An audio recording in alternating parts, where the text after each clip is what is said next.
Well, a lot of you guys always wondered, how do we pass smog in California? Well, this is how we do it.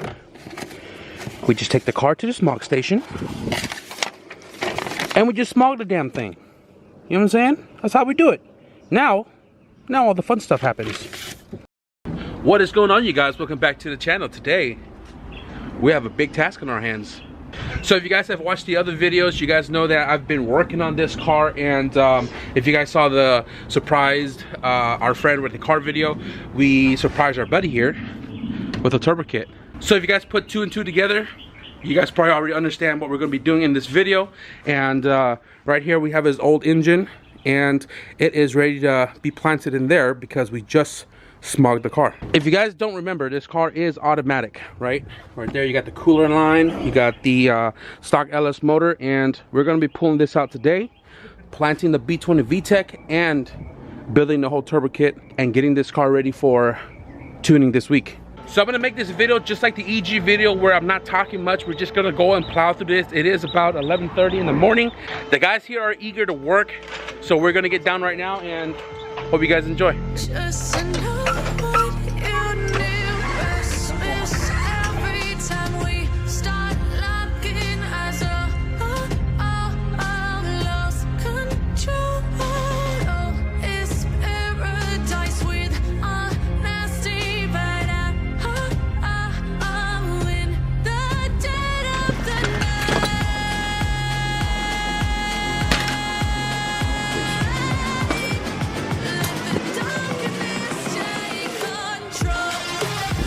So this little box right here was sitting in the corner where the clutch pedal would be sitting, right here.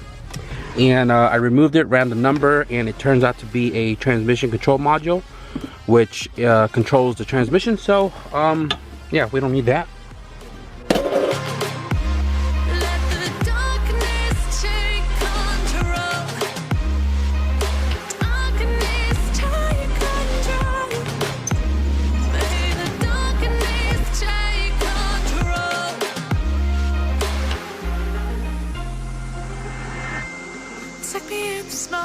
Breathe me in and let me go. Sink to your heart to find you. Open up your eyes till you're blinded by the lies, so you can see what you do. Restless every time we start locking eyes up. Lost control. Oh, it's paradise with honesty, but I'm in the dead of the night. Teardrops on the floor. The pain is over. Feel the darkness take control.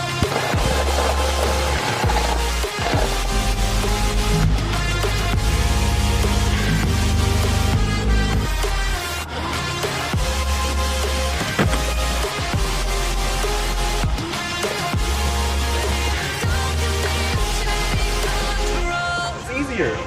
What? Yeah, Spence. Makes sense, okay. Do it again.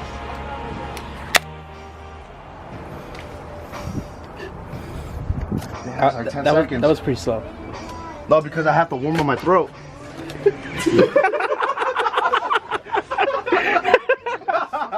Alright guys, a quick little update here. So we have the pedal assembly, the clutch, and the throttle cable installed. And I kind of reinforced the back motor mount real quick because Ricky ain't got no other motor mounts other than that blown one. And here we are about to install the engine. And before we do, I'm actually going to be installing the T-fitting in the back. Get that all out of the way so we don't have to, like, you know, fight in between the master right there. Just look at my arm, it's already messed up. So I got all my fittings from B&R Fitting, which is about 40 miles from me, and quick shipping. Thank you, Brian. So got one -3 fitting there. In here we have a lot of I think return line fittings and stuff. So right now I'm gonna open this up, get all my fittings that I need for that guy, and we're gonna install that, and then the motor can go into the car. 5 lug slick must be nice. No, you wanna know who's nice? This guy right here with the VMS 5 lug. Damn, pocket deep, cuz.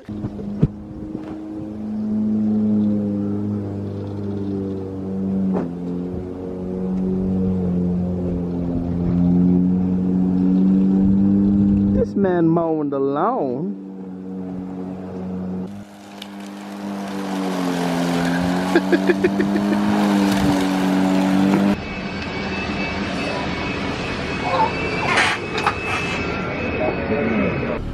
These guys are out of here.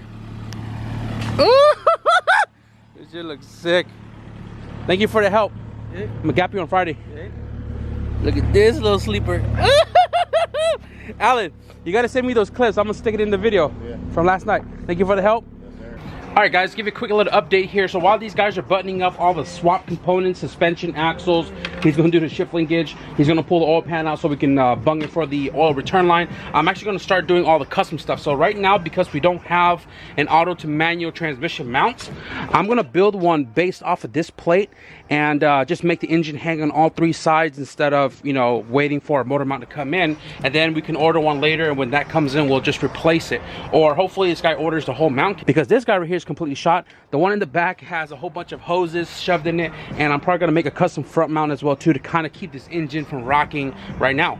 I'm using an EF B series swap mount from Hasport, and I'm taking this because it is for the cable transmission. So I transferred it over to this thick steel flat stock, and I'm gonna cut this out, drill out the holes, and then I'm gonna be taking this motor mount that I have lying around right here.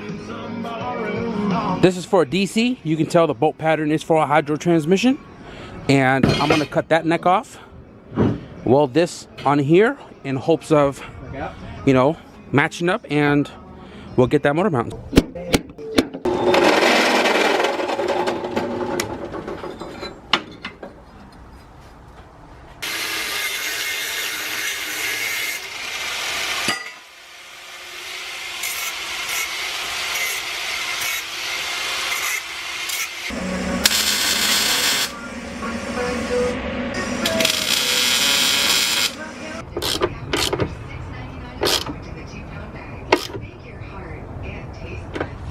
All right, that, guys, that's a custom transmission motor mount. Not shabby, not shabby at all. See, it's really solid over here, and it's like asking for mercy over here. Now we can move forward. Everybody was waiting for me to get the engine planted. They already got the shift linkage installed. Daniel was inside making sure the shift linkage was nice and straight. Ricky went underneath to drill the hole. Oh yeah, that's good. A lot of progress. I think it's about 7 o'clock right now, and I'm gonna have them just button up everything around the manifold, which I'm pretty sure it's done or not, but don't need these guys no more. We need the map sensor, plug up the harness, stuff like that.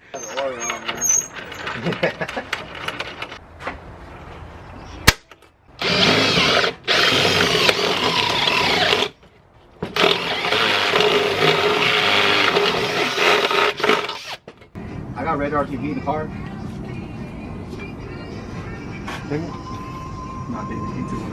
We don't use radar TV, god damn it. Yes, we do. Okay, no more crying.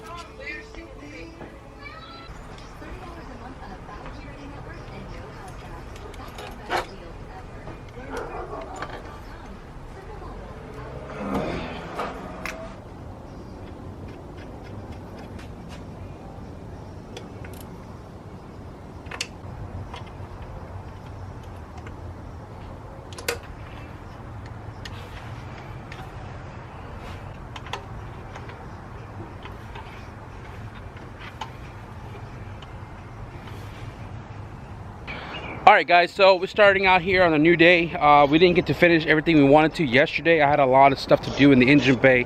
That was kind of, I had to address it more. So right now I got Ricky over here working on removing the exhaust system, because we're not going to be using this one anymore, and obviously that thing is all kind of messed up. So he's going to be removing the mid pipe, bead pipe, whatever you want to call it, the back muffler, and then he's going to start on removing the fuel tank, because we're going to be throwing in the Walbro 255. Here in the engine bay, the turbo kit, I'm having the compressor sit on the passenger side, and it interferes with so much stuff here in the block. And the reason why I'm doing that is because I don't want the turbo stick so far forward and then downpipe being super close to the radiator. So instead, I'm putting a downpipe on the driver's side, and I had to modify the hell out of the block just to fit the compressor housing. But we're almost there. It's fitted right now. I just finished the return line, and I'm going to grind down a little bit more right here.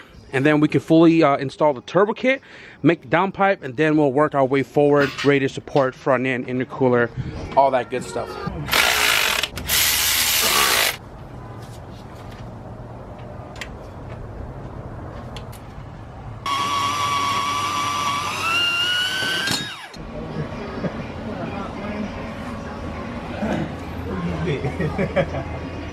Yeah.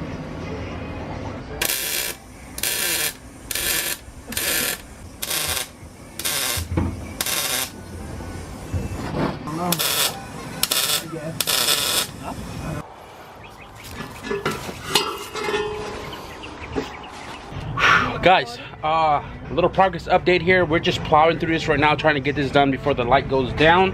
And we got the downpipe made. We have the bung for the O2 underneath. We're going to the flex right here. I just got to weld that to the flex, which is not a big deal. And then these guys are working on everything else. So Daniel's about to hook up the wideband gauge, the boost gauge. Ricky just went inside the car, did his cluster swap because the other one was automatic with all of the other, you know, things there. But he did that. They're trying to find a place for the boost control and everything right now. So once that is all buttoned up, you can throw the console back on. And yeah, what I'm going to do right now is, since I have the turbo kit you know, fully bolted to the motor, I am going to install the radiator support and fit the whole front end back on so we can start all of the aluminum fabrication for the turbo kit. All right guys, so I got the front end back on. I just wanted to make sure everything was aligned, and then right now I'm going to tack weld on a few spots on the radiator support so that way it doesn't move too much. It does have three bolts, one on top, one on top, one on the side, one on the side. So there's plenty of strong, but I'm going to tack weld a few spots in case I ever want to take it back out. I only got to grind a few welds rather than a whole bunch. So these guys right now are putting the gauge in the glove box, and they're just making a little hole to run all the wires through. And then it's going to be stealth on the inside of the interior because Ricky does have a stereo, and he does have like a little din, like a coin pocket or whatever you want to call that. So we're going to keep it stealth and keep it in his glove box. Big soda. Big soda. Everybody wants to know. Why? Why? Why you gotta be so rude? Hey, Right now? see right there? They're gonna start on company. Shut the fuck up. So I was measuring the intercooler right now, right? And intercooler is a little long. Now, it's not a big deal that it's long, but it's long that I cannot go dual back door like I typically do for these cars. So I'm gonna have to like make a weird U right here for this to go through the frame right here, because we do have power steering, typically the hole that I use to go back door. So that's gonna be a weird little bend going on right here, but that's not a big deal.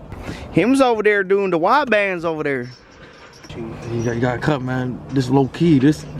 Oh yeah, gotta keep a secret. This is a 2-inch. Are you kidding me? eBay seller just intercooler, which sells the same kit as CX Racing, which are uncoated raw aluminum where we can weld without contamination. So hopefully we have the coupler sizes we need. Oh, 290s? I'll take that. So I'm gonna do some mock-up real quick and see what we can come up with. What in the world coupler is this? I ain't never seen this before. This is a 1-ply, not a 5-ply. But at the end of the day, this is Ricky's car, not mine. It's your car. This is from Home Depot for real, bro. Like, boy. That's the plumber's Look, Nigga, it's on the plumber section. We're gonna do a PVC pipe intercooler kit. What in the world? Hey, KTUNED did it. Hey. Shit still run. I'm gonna take a picture of this shit and I'm gonna email the damn company and be like, yo, what the fuck is this? I've been a loyal customer, but damn, this is on a whole nother level, bro. It ain't even straight. That thing is not that's even straight.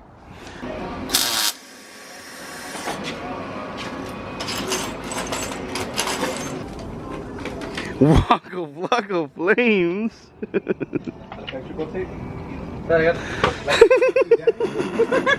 Ugly budget.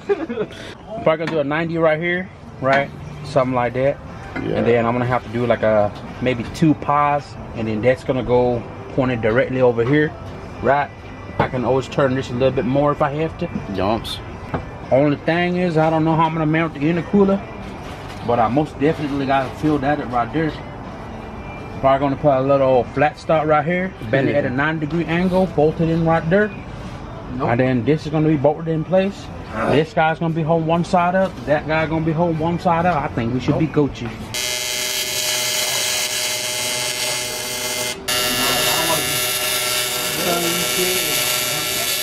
Alright guys, it is 12:08 and took a lot longer to do this, but honestly there's really no rush. The car is still going to be here even like after the fact of it being done.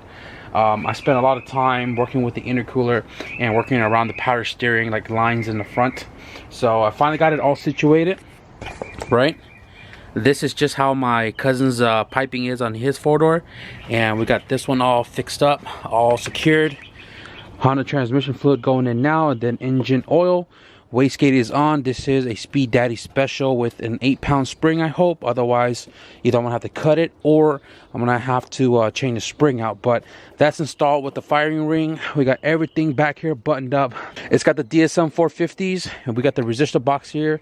And I think that's pretty much it. The only thing I still have to do is make a dump tube and connect the down pipe to the flex pipe. I haven't had a chance to do that because I was spending more time trying to figure out, you know, my pipe routing and a bracket for the intercooler. So made this guy right here, put some Teflon in that hole to ensure that we're not going to leak out of it, and intercooler pretty secured.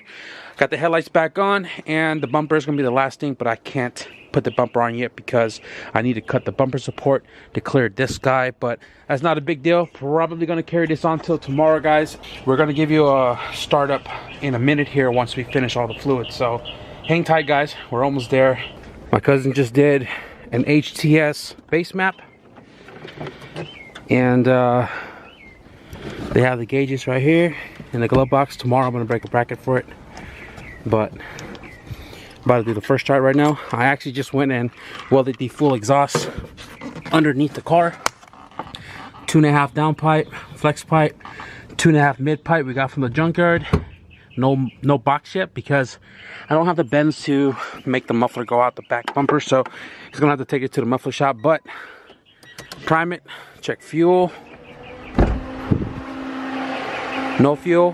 Hold on, I forgot the fan switch has jumped. I did jump on this because I wanted to make sure I wired the fan to spin the correct way. So fan switch right here, thermostat housing, remove the pin, hook it back up,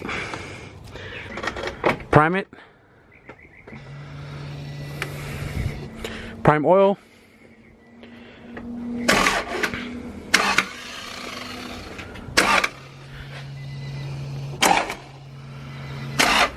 ready when you are. Oh, dead battery. Alright guys, so we had a little confusion with the resistor box. We had one wire wrong, which was a power wire to the resistor box. So now we got that all squared up. Hopefully we got enough juice to crank the car over. Ready when you are.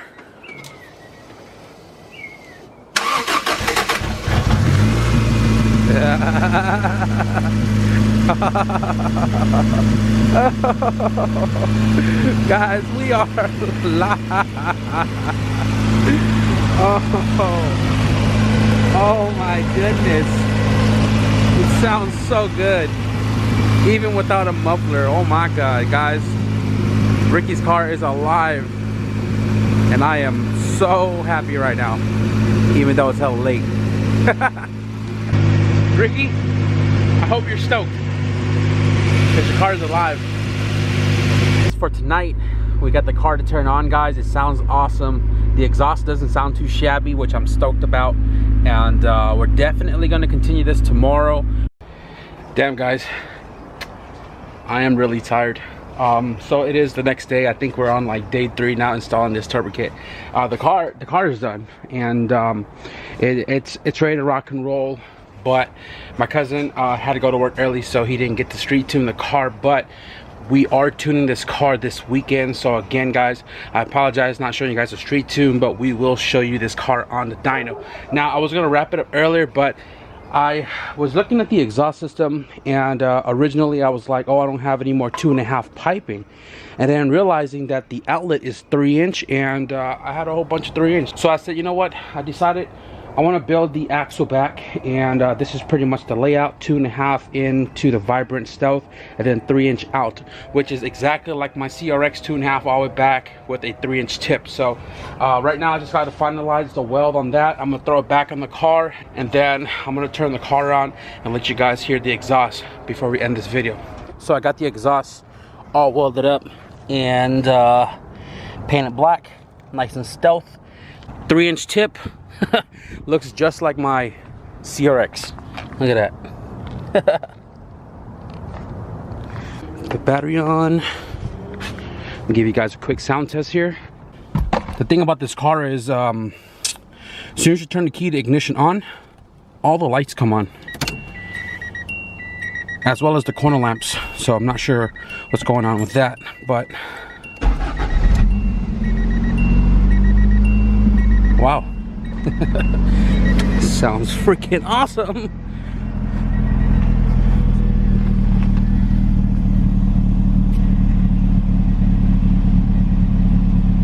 That is not loud at all.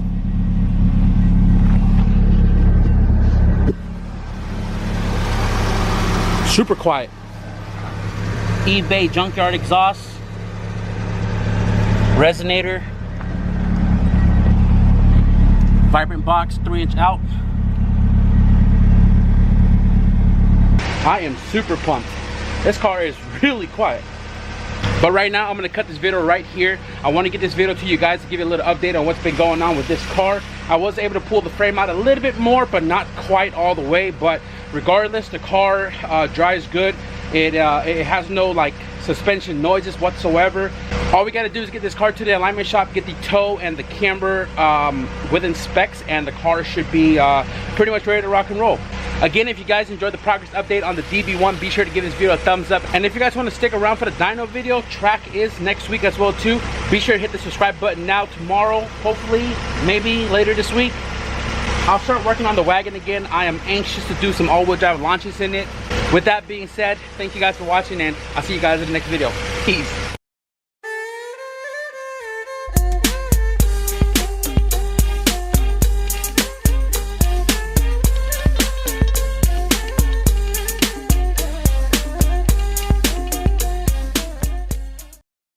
A quick bonus clip for you.